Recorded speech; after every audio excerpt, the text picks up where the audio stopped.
Good afternoon. How are you? Well, it's pretty comfortable. The weather can't decide to tilt into full cold mode or to tease us with warmth some days and not others. It's a little overcast, and the nation struggles to find its footing, particularly in the Congress. While leadership in the Congress is uncertain, Trump ducks the January 6th subpoena from the committee, saying in a court proceeding he can't be compelled.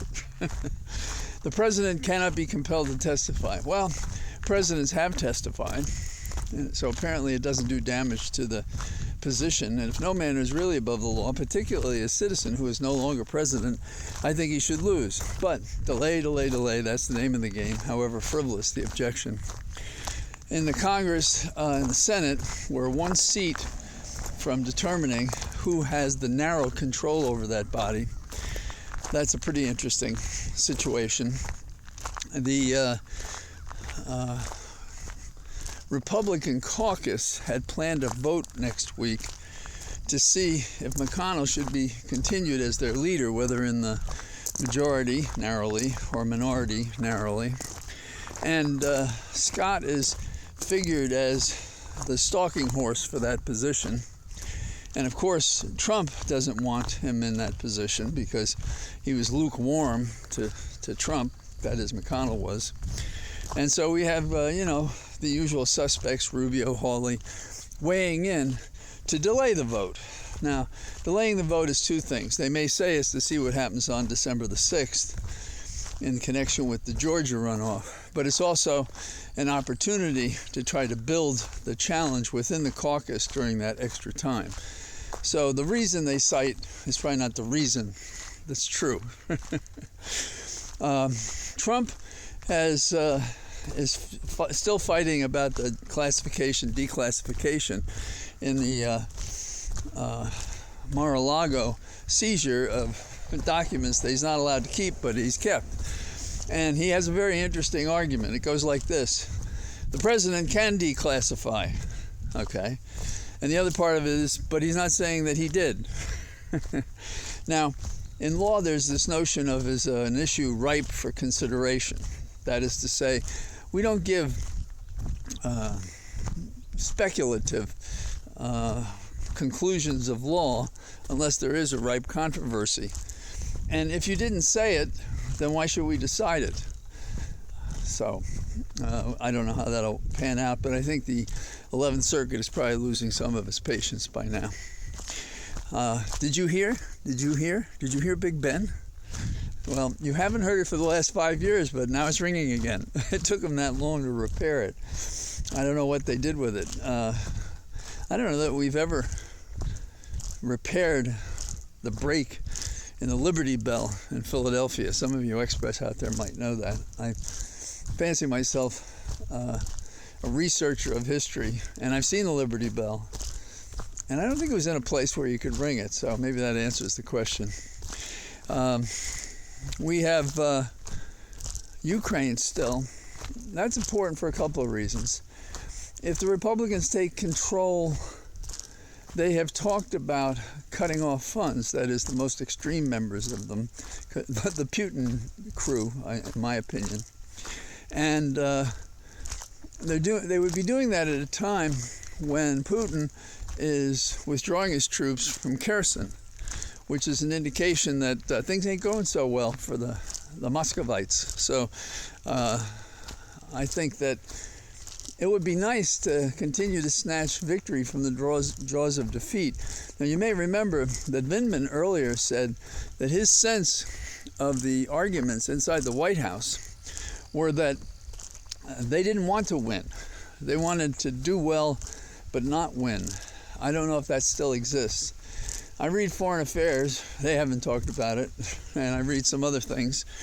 And anybody else out there have any information? That would be terrific. You have a cousin in the White House. I continue to distance or walk when there is nobody else around by which I can get COVID. And there was a study that showed the kids in Boston were less likely to get COVID. Why? They wore masks. Wow. Now, the reason I mention that is the Kennedy Center has this fabulous program, and there are people who have tickets, and I haven't been there since before the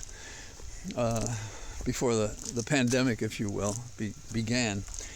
And they're wondering why there are empty seats. Well, for a period of time, they required people to wear masks. Now they don't. They're staying away. Duh. So it's a simple requirement. And one of the fellows who mentioned this said he had to give his tickets to someone else who was prepared to take more risk than he was. Interesting set of facts. It seems and feels, maybe because Friday was an official holiday, but I worked and got things done because it was a holiday and there were fewer conversations to be had. And so today feels like the calm before what may be a storm. It would be nice to move into a place where the Democrats were in control of both houses, certainly at least the Senate, and we could begin to deal with some of the problems. And that may only happen if within the Republican Party, those dissenting from the Trump line continue to push that Trump should not be relevant, given how he screwed up our our red wave. But they have themselves to blame. Many of them took these crazy positions, including election deniers, and they assumed a posture that was just brutal, lying and misleading people about how they were going to serve them. And the people have seen it enough, we the people, that we're harder to deceive. And I'm not just talking about Democrats. I don't think we would have done as well as we did if we didn't have components of the Republican Party and independents as well. And so it rightly went against the Republicans. Could we have done better? Yes, we could have. If we had talked about democracy being on the table more forcefully sooner than the last 2 or 3 weeks of the election, I think that mattered. But the prize goes to the women.